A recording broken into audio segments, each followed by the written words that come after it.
It's part of my personality that I always try to improve things. It doesn't matter if it's Iaido or if it's cooking or learning some new things. I always try to be perfect, but I'm aware that you will never be perfect. But I try to get as close as possible. It's easy to say, but it's difficult to feel it in your heart that you will walk a path. And it's not about winning or losing or anything. You will always try hard, and if you lose, it's okay. And if you win, it's okay. Hey guys, welcome to another episode of the Tokuskai Inside Look podcast. Today we're speaking with Melike Bayram from Essen, Germany. She's been training for over 15 years, studying Muso Shinden Ryu under Rene van Amersfoort Sensei, and has achieved the rank of Iaido Yondan and Jodo Sanda, as well as the chairman of the North Rhine-Westphalian Iaido Federation. Melike has been a member of the German National Iaido Team since 2014, earning the title of European Iaido Champion in 2017, and was a member of the 2018 European Jodo Championship Team. In this wide-ranging conversation exploring Melike's budo journey from childhood to present, I'm consistently reminded of how important mindset is to the practice of arts like Iaido and Jodo. At the highest levels of practice and competition, the physical requirements of the art give way to mental approaches and character building. Melike's honest drive for self-improvement was evident throughout this interview, and I'm excited it can be shared with listeners around the world. So, without further ado, here's Melike Bayram. Hi, my name is Melike, and I was born in Duisburg. It's in the western part of Germany, and I grew up in this area. When I was a child, I did a lot of different sports, for example, athletics, but I didn't do any martial arts at all. When I was about 10 to 13 years old, I get more interested in the Japanese culture and Japanese arts. This was mainly due to different types of movies that were in German TV, samurai movies and also Japanese cartoons, so animes. And this was in German language. This was nothing that has been shown before, and I was quite interested also, especially in swords or in the samurai movies. I cannot really say why, because it's strange when you're 10 years old and you're a girl. Your parents don't expect that you like these brutal things where people get killed, even if the movies were not so brutal and it was just a movie. But I was very interested because it was completely different from anything that I've known before. I had no connections due to my parents to Asian culture in general. Step by step, I get interested, and also I try to get more information through the internet. But at that time, it was very difficult because the internet was not so advanced. So I can remember that we had to pay per minute. So you had to be quite quick if you want to do research in the internet. And then, I tried to get more information. So I think this was the first time that I was in general interested in Asian culture, not especially Japanese, but in Asian culture. When you start searching up these things about Asian culture or Japanese stuff, did you have any collections on your computer, like photos or videos? I guess videos. No, it was quite difficult. So I couldn't find much. Probably I was too young, or the knowledge was not so widely spread. I tried to find maybe also sports that have a connection to Asia. So I didn't search especially for Iaido, but I searched in general for martial arts and looked what you can do. And then there was in the local area, there was something like Kung Fu or Karate, but this was close contact combat. And I didn't feel like I have to do close contact combat. I don't know why, but I would like to learn something where you have also a weapon. So it was not necessarily a Japanese sword, but it should be a weapon. And the problem was when you go for Kung Fu and Karate that they also do sports with weapons, but this will only be done when you're more advanced. So you have to train several years, and then later when you're advancing, you will also train the weapons. But so I searched for something where you can right up from the start train with a weapon. And then I found it was very interesting in Düsseldorf, that was about 30 kilometers away from my area, a Japanese sword club. And they were training Iaido. So I said, this looks interesting. I never tried it, but I want to try that. But I was 13 years old and it was quite far away. And my mom said, no, you're crazy. You are not allowed to do this Japanese stuff. It's probably very dangerous. And additionally, it's 30 kilometers in one direction, so I will never drive you there. And then I was very disappointed. I said, look, maybe I can take the train and drive by myself, but then it was not allowed because I was too young. So you cannot drive at 10 o'clock in the evening alone with the train from one city to another. So it was very hard for me because at that time I was not allowed to start with that. So you're too young to start. It's 30 kilometers away. Did it end up moving closer, or did you just have to wait and bide your time until you're old enough to do it on your own? Yeah, it was interesting. I mentioned in the beginning that I also did athletics for a long time. And it was one Monday evening where I trained small children. They were around 6, 7 years old. I was 15, so it was 2 years later. There were a lot of children at that time in one sports hall. And then I told the other trainer, hey, look, maybe we can go to the small sports hall and we divide the groups because this is very crowded today. And then the guy said, look, this is not possible today, Melike, because in the small sports hall, there are 2 men doing sword fighting. I said, no, you're kidding me. I said, no, that's the reality. I said, look, I'm sorry, but excuse me, I have to go to the small sports hall and check it out. And I was there, and there were really 2 people doing sword fighting against each other. And it was very scary for me to see it because there were 2 men, probably 40 years old, and they were really fighting.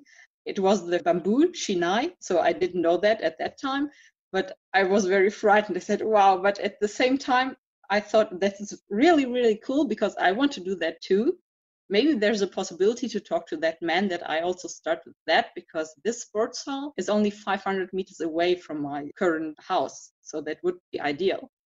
And then I can really remember that I was so frightened because it seemed to be so dangerous that I asked my trainer if he can go there later and ask the people where do they train normally, because it was Monday and normally they are not in the sports hall. And then they said, look, normally we train on Wednesday, and if you like, of course you can join our club. This was not Iaido, this was something else. But then they asked about my age, and I said 15. Then it was again a problem because maybe you hurt each other, and then they say normally we only take people when they are 18. So we had people, they were 16, but we experienced that they are too young and that they just wanted to hurt each other, and that's not the philosophy at all. So ideally you should be 18. So this was also again something that I wanted to do, but then there was set a stop because I was again too young. That was also very frustrating. So I said, look, I really want to do that. I understand that the philosophy of a martial arts is not hurting each other. And please give it a try so that I can prove myself that I am not too young, that I can really do this sports according to martial art philosophy. And after a little bit talking, they agreed, and then I was allowed to join that club. It was also not so easy because most of the people were men and they were much older than me. And my mom always had to pick me up and bring me there because I was not 18 and the responsible trainer didn't want to have any responsibility if something happens. So I was always, even although I was 15, always my mom brought me to this sports club and picked me up. And it was only 500 meters away from my home. But this was something, I was very happy at that time because this was the first step towards a martial art, and I wanted to do something with a weapon. And this was one system, not Iaido, one system of my trainer. And I did that for 10 years. After 5 years, I entered university. I think I entered university when I was 19 years old. And then I saw some advertisement at the university. This was in Essen. And they advertised Iaido. So it was a nice samurai and small text. And if you like, you can do this Iaido training on Friday. So I said, this is also something with a Japanese sword. Maybe I should go there. It's very cheap. You can check it out. And if you don't like it, after 2 months, you just stop and then that's it. So I decided to do this Iaido in parallel, just to check what's the difference. Is there a different philosophy? Are there similarities? And this was for me also a little bit new, like a new world, because there were a lot of differences in between the two sports. One that I experienced already for 5 years, and the new one where I just joined. And I decided after a few months that I want to continue with Iaido, because Iaido was for me a lot of fun. And it was not so much about the people. There were mainly students because it was at the university, and most of them were not very experienced or advanced. Most of them just booked 1 or 2 courses, and then after a while they didn't like it anymore or they stopped. But it was because of these sports that I felt I have some kind of connection to the Japanese sword, and I want to learn how to master it. This is something, of course, that you cannot do your whole life. You always try to master something, but there's a way to go, and I wanted to go that way to see where it will lead me. Yeah, so I started at this university in 2009. This feeling that you need to try to master something that's hard to master, does that leak into other parts of your life, like in hobbies or work, or is that part of your personality that you feel like you have to continue to improve? Definitely. So it's part of my personality that I always try to improve things. It doesn't matter if it's Iaido or if it's cooking or learning some new things. I always try to be perfect, but I'm aware that you will never be perfect. But I try to get as close as possible to the point where you think it's close to perfect. And this is probably very helpful also for Iaido, because Iaido has a lot of small points, and you have to think about every of these points very carefully and very deeply. So you do that in terms of trying to understand how do I have to do a certain movement. So there is not only the sportive part, there's also an analytical part. I would say I'm a very analytical person. I always try to think in all my areas, in my whole life. How can I do an improvement? How should I do things to be successful at the end? That kind of thinking, have you found any specific examples of things that you do outside of Iaido that has helped your Iaido in the way you think about it? Or vice versa, things after training in Iaido for a while that you see bled back into other parts of your life, that type of thinking, that type of going into detail? I would say that in Iaido, first, when you start, you're not aware of this type of thinking. You're not aware how to improve. You're just copying the movements. And then after several years or after severe training, you are more aware that you have to consider small details and have to think also about small details to improve. And this is probably always the case when you start something new, that you're first a little bit lost. You don't know where's the way. And then if you have a good lead, then you will discover all the small things that you will probably lead to the right path. And this type of thinking is very special. I think when you look in your normal life, not in the sports life, you normally don't think so much. You just do things, and then later you experience this was maybe not so good. This experience that I had in Iaido, where I have to be careful, think about things, be strategic, this was also helpful for me, because when I'm now doing tasks at my work or when I'm meeting new people, I try to be more strategic. So I try to think first before I just speak. I try to listen to people and do not try to talk so much about me, because the people are first not known. So if you want to know them, they have to talk. So this is, maybe you can call that you put your personality a little bit back and go more into the observing phase. I know that there are people who are in general very passive and observing a lot, but I think I'm not this type of person. So normally I'm very active and I try to make new connections. So I tried, by training Iaido, I also tried to get these humble thinking more into my mind so that I can be more polite to other people. That is very, very cool. I've never heard anyone say it that way before, because when I think about it, yeah, that is true. Iaido is so simple. The kata are short. So where is all the nuance? Where are the details? You have to be observant. And by practicing to be observant in Iaido, to understand all the things that are going on, you're also training yourself to be observant in other areas. You're training that muscle to see things. That's very cool. So you started Iaido in university. When did you notice that there's a larger community beyond this one class that you're doing in Iaido? And then how did you start going into that area? First of all, when I started, I just know my sports colleagues. Some people stayed only a very short while in that course. Some people were more advanced and stayed there for several years. So they were also called my senpai. But after a while, I was wondering how you can develop more.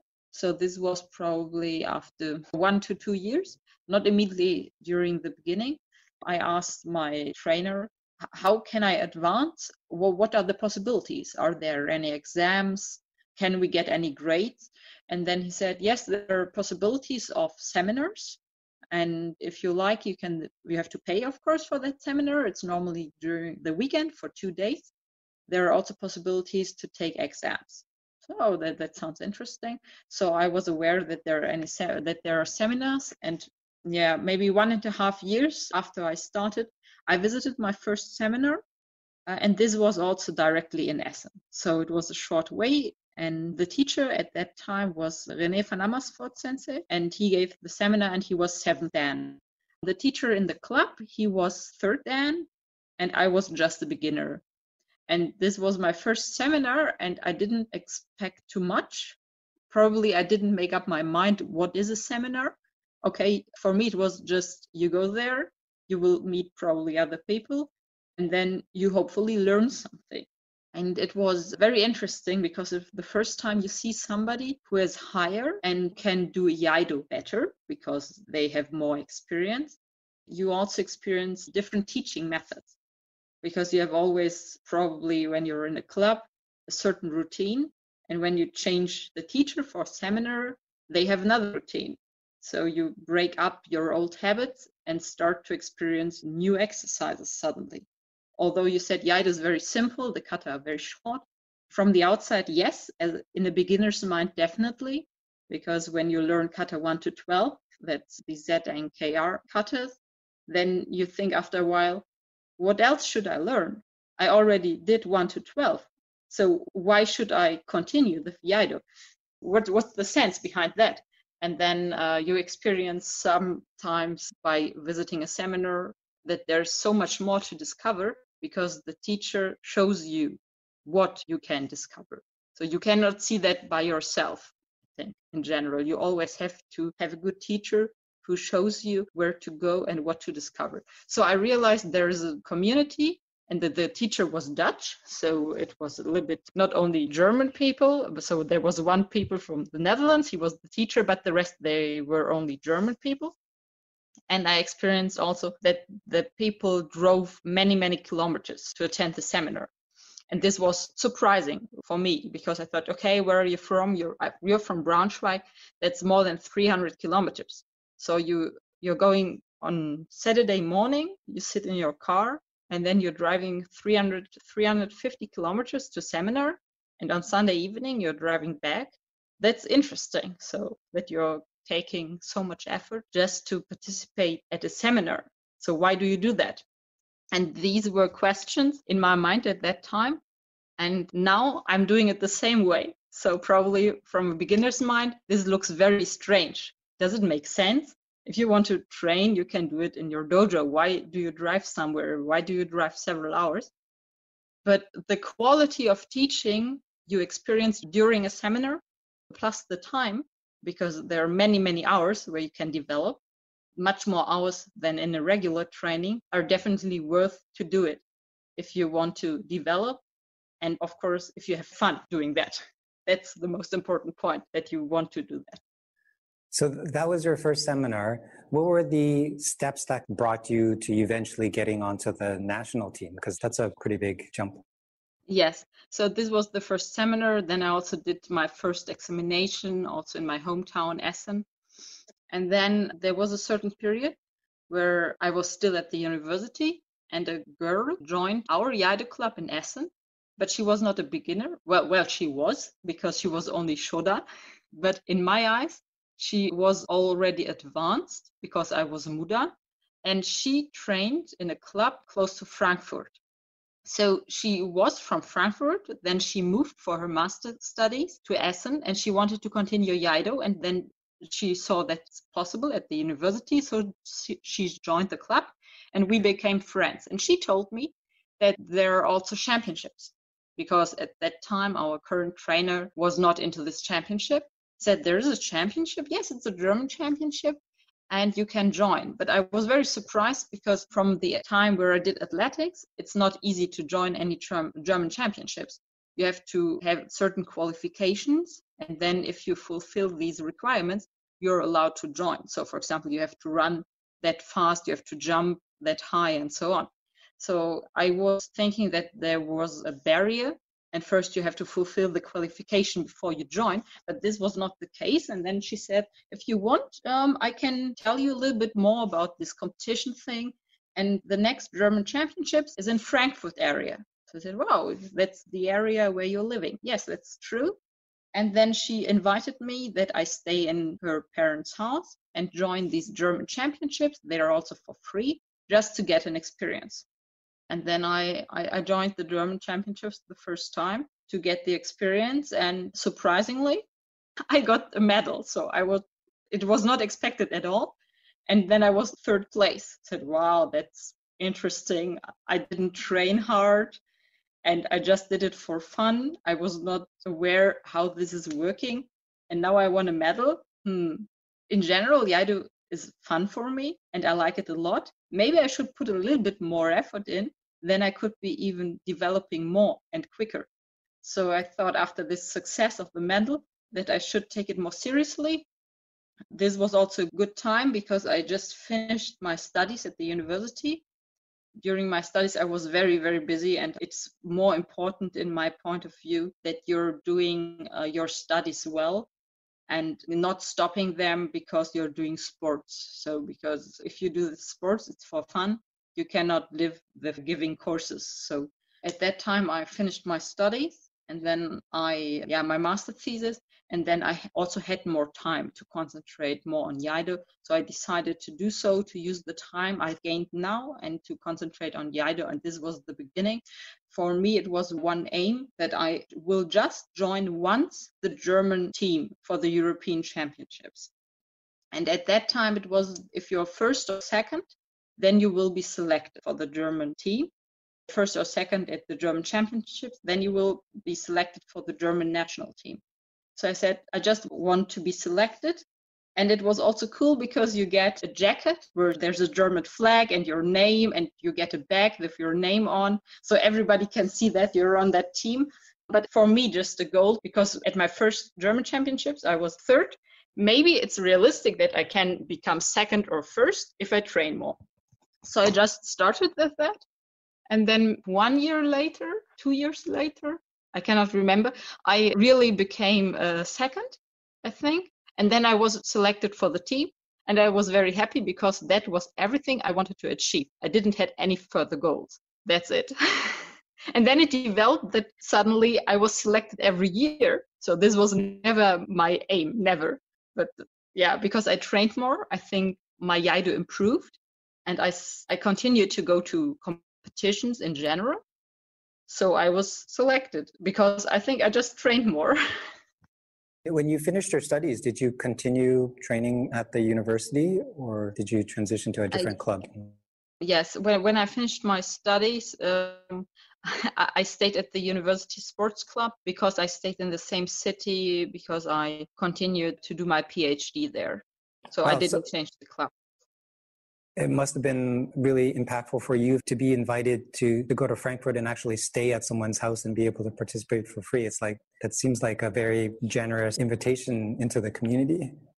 Yes, it was this was also my first time that I stayed at somebody's house.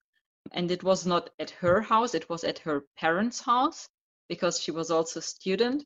And it was, I didn't know the parents at all. But I was very happy that there are people who don't know me in person who invite me to their house because I'm friends with her daughter.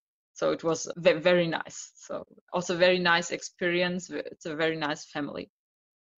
So you go to this championship and I guess it's kind of like a seminar. How would you differentiate between your first experience at a seminar and your first experience at the national championship?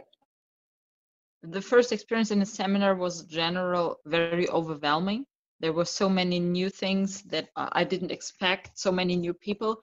When I joined the championships, there were also new people, but from the seminars, I already knew a few ones, so I knew a few faces.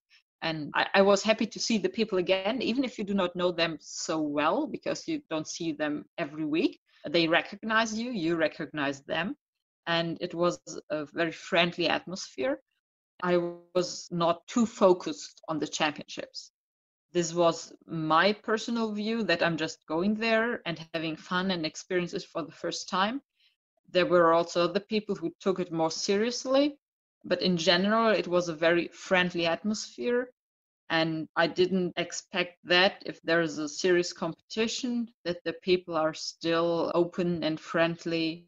But there's a huge fundamental difference, of course, because at the seminar, you have one teacher who's trying to explain things to you.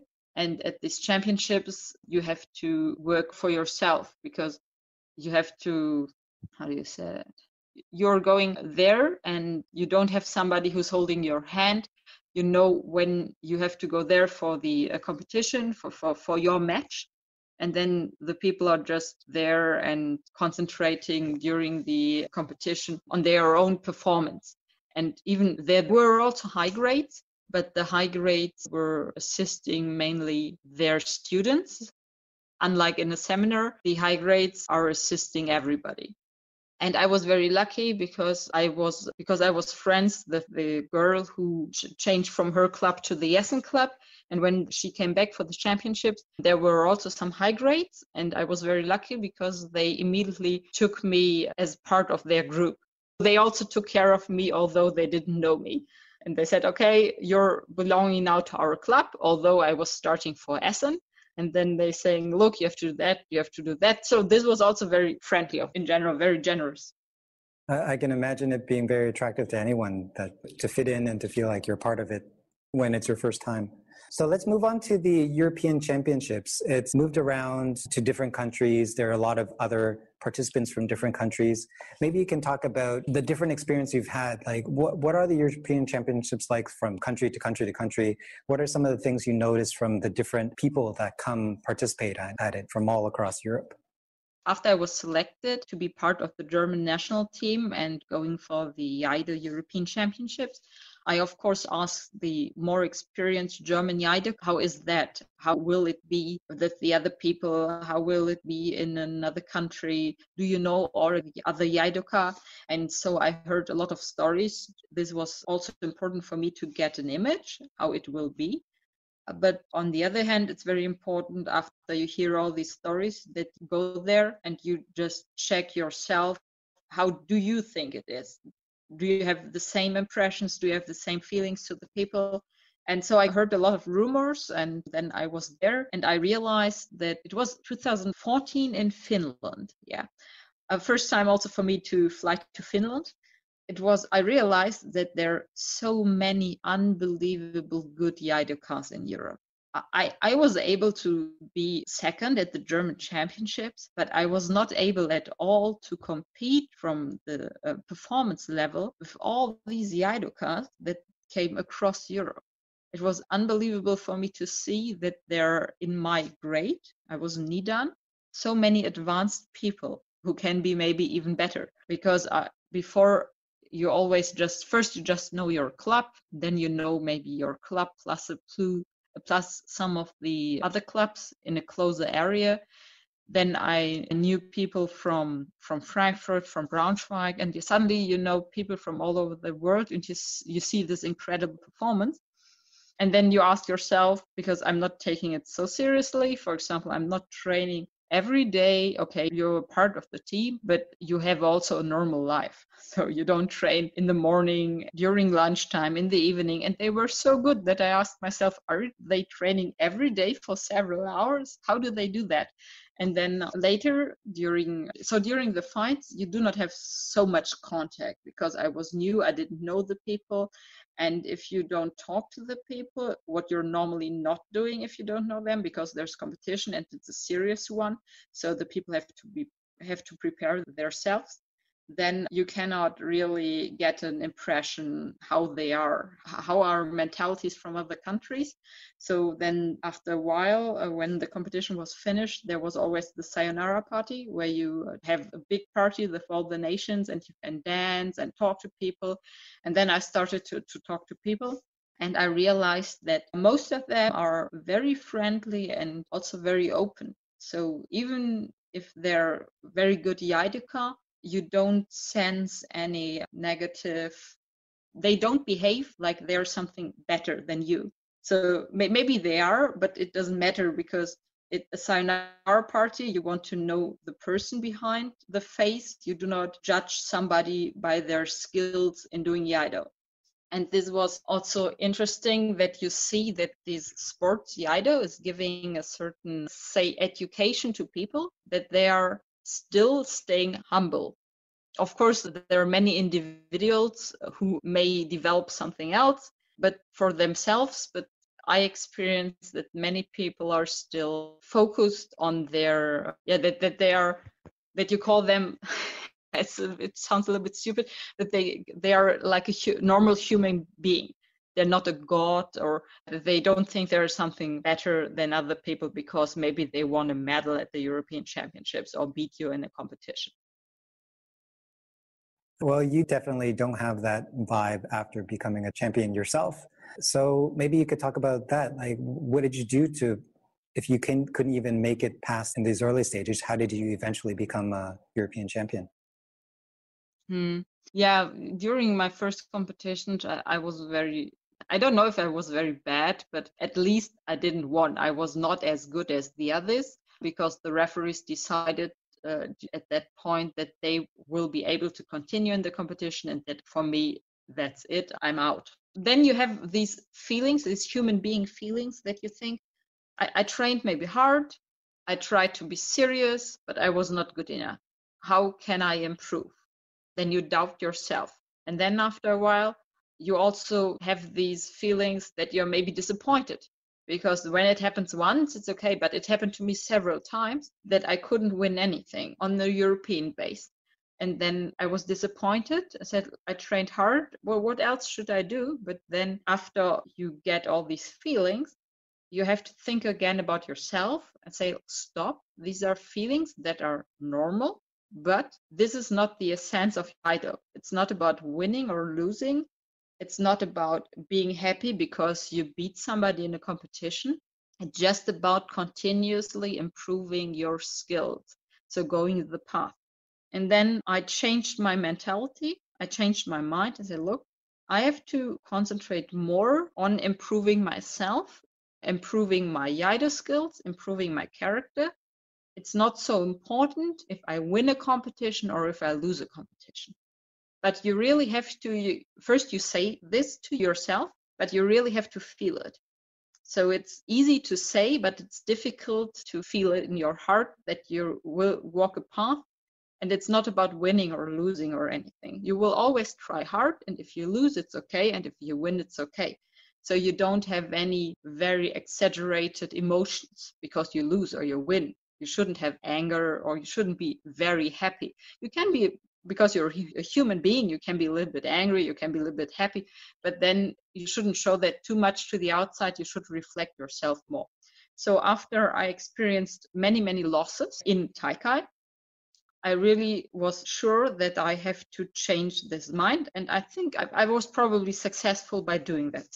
And after doing that, I was also more relaxed. And it doesn't mean that I don't take it seriously. I was just more relaxed because I didn't put pressure on myself. Maybe, and I also didn't let other people put pressure on myself. Some people in the beginning said, you're better than this guy, you have to win. And then you get maybe excited. But this is not the way how it should be. Even if people say that to you, you never know what will happen. Maybe you lose your sword, or maybe you will forget the kata or whatever. You just have to do your best so that you have no regrets. And then I started to continued the training seriously, and I started to do that without any regrets. And then sometimes I won, and you can see that other people came to you and say, look, you won, that's so great, and they're happy. And for me, it was, I can understand that they're happy, but probably they're more happy than I am, because it's not about, I told myself, it's not about winning or losing, it's about improving. And I will not stop my path, even if I win or even if I lose, it doesn't matter.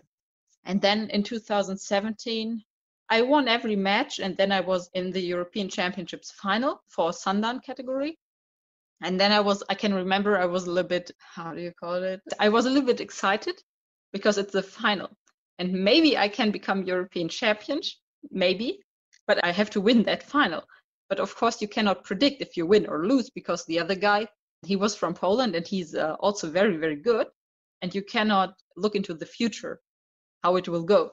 And then I calmed down myself, because I can remember that the whole German team, I was the only one in the final, the whole German team was sitting in the back, and I know that everybody is wishing his best so that I win, so that Germany has one victory, because we are one team. And after thinking about that, slowly I felt the pressure coming.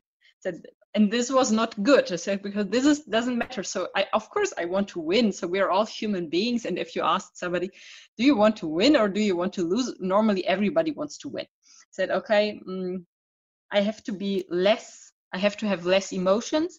I have to do my best. And it doesn't matter how it will be. If I'm second, I'm not disappointed. If I'm first, I'm not disappointed. I'm not happy. I'm not too happy. So even if I'm second, I won't be happy. If I'm first, I won't be happy. I have to concentrate on this match.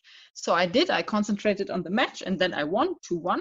2-1 is also not a clear result. You see that the level is very high and that the people are all very, very good. And then everybody was so happy. And I was also happy for a moment, but only maybe for 1 or 2 minutes. Because after this, it was just, it happened. It's a one-time victory, a one-time impression. But after 5 minutes, if you do the match again, maybe the other guy wins. So it's just a one-time impression, and you always have to think about that. This one-time impression can change quickly, and it doesn't mean that you're the best in Europe. This doesn't mean this title. And yeah, we had a nice party and so on in the evening. And I think that all the rest was maybe much more happy than I was, just because it was a title. And then you're proud as a team that somebody won the European title. But for myself, it doesn't mean too much. It's nice because you make it, you like a task, you make a tick behind that and say, look, I achieved that task. But does it change anything? No. You're hopefully the same person as yesterday and the day before. And you're hopefully also not changing the day after in a negative way because you accomplished something. So this shouldn't be the philosophy of martial arts. You should always stay humble, and you should always think about your behavior to other human beings. It also sounds like what you were most happy about was that your teammates were happy, that you were thinking about how they would feel if you were able to gain this for Germany. And when you saw that they were happy, that was probably more of a source of happiness for you than it was yourself winning the title. Yes, you can say that, because just one person, there were maybe 12 persons. And I was happy also to see that they're so happy. That's right. And this was very, I didn't tell the people. So this is all what I told is very personal. I didn't tell to all the people now of course I told them something like, thank you for your support, because I was thankful. But I didn't tell them that I think that they are more happy than I am, because probably during that time it will also destroy a little bit the atmosphere.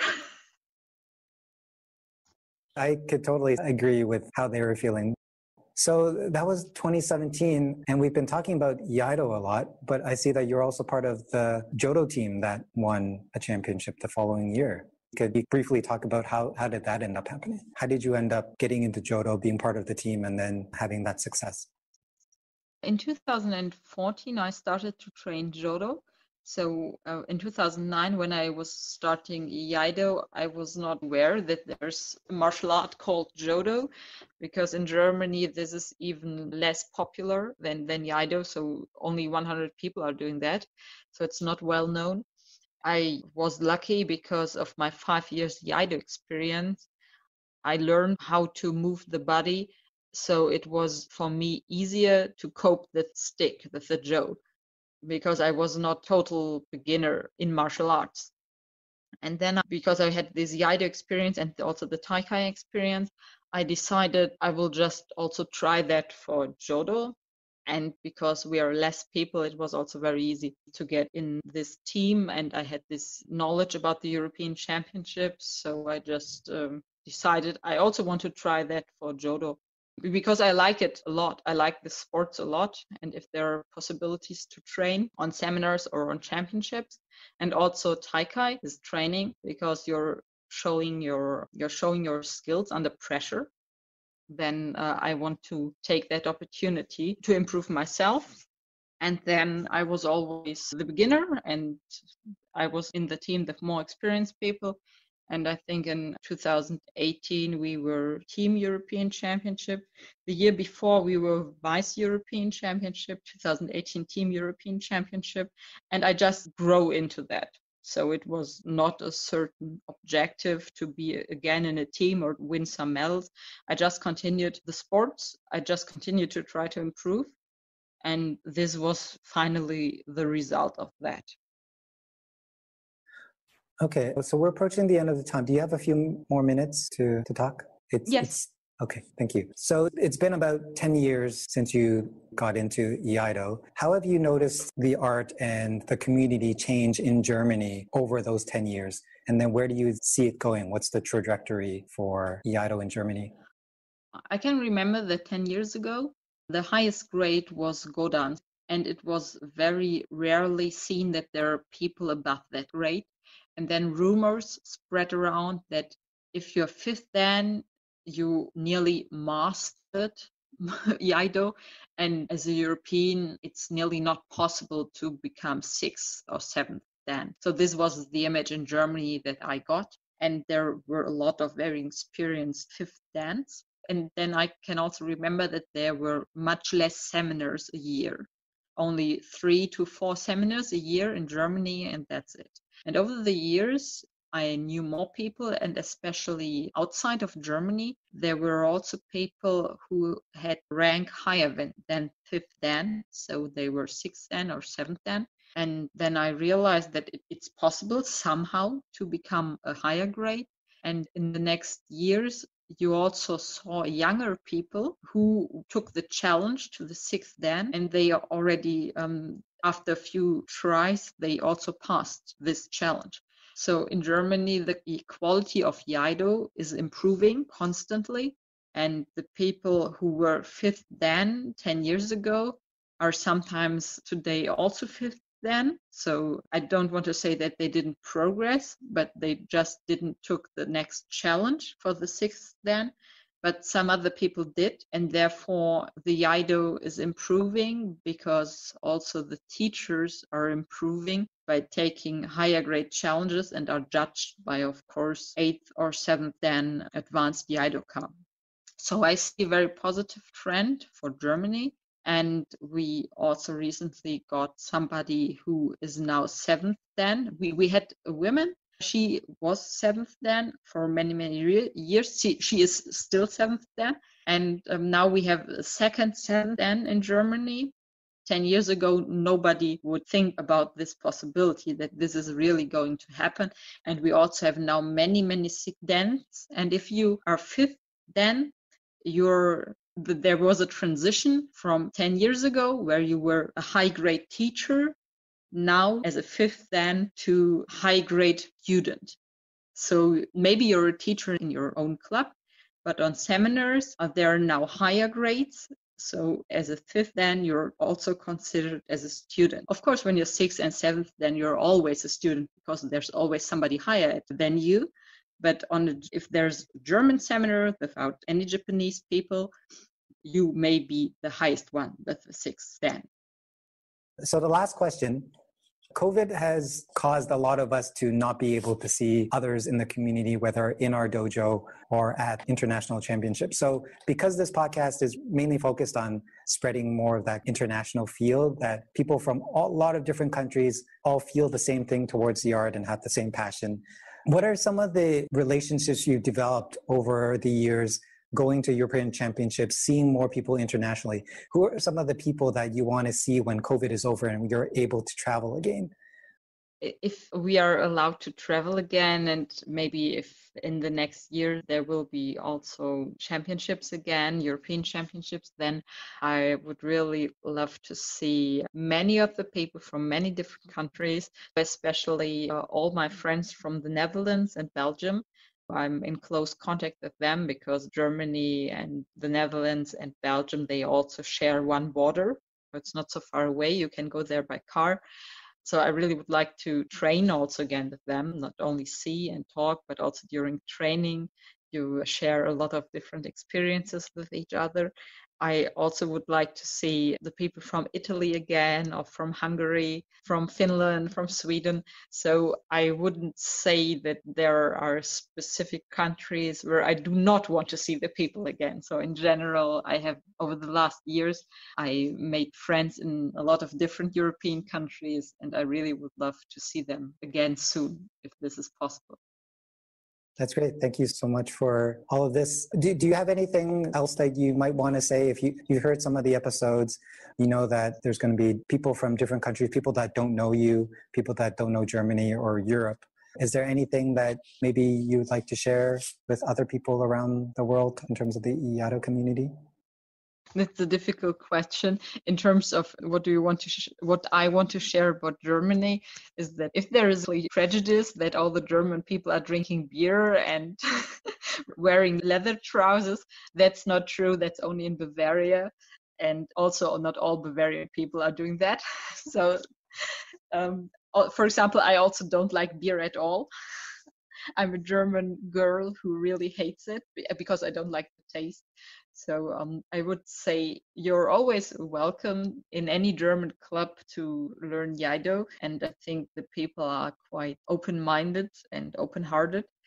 I hope sometimes it's a problem with the language because I think the younger people are better in English language. So if you're coming from abroad, then I think there would be some younger people who will assist you to do some English translation.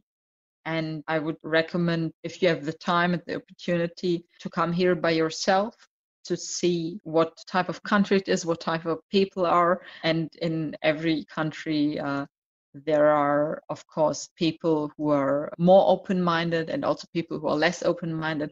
But personally, I would welcome everybody who wants to experience this country or also Iaido in this country. Thank you so much. I can't wait to have a chance to visit, hopefully, when this is all over. Thank you very much for your time. Yeah, and I hope it was also interesting for you to listen to these different stories. Oh, absolutely. The stories are different, but the heart behind it are very similar. And I think it's great for people to hear, especially your take on it, how you're so analytical about us, but you're still passionate. Both of them are mixed together very well to demonstrate why you've become so strong in your Iaido. You have to enjoy the art, but you also have to think deeply about how to improve. So I think you communicated it very beautifully. So thank you so much. Thank you also very much. Have a great day. Yeah, you too. Thank you. Bye. Bye. Hey guys, I hope you enjoyed that episode because we have a lot more exciting conversations to share as we explore the world of the traditional Japanese martial arts. The Inside Look podcast is available on most common podcasting platforms and on YouTube. Remember to subscribe to not miss out on new interviews as they are posted. We're always looking for feedback to improve, so please write us a review or drop us a line at podcast@tokushikai.ca or on Facebook and Instagram at tokushikai.canada. Until next time, thanks for listening.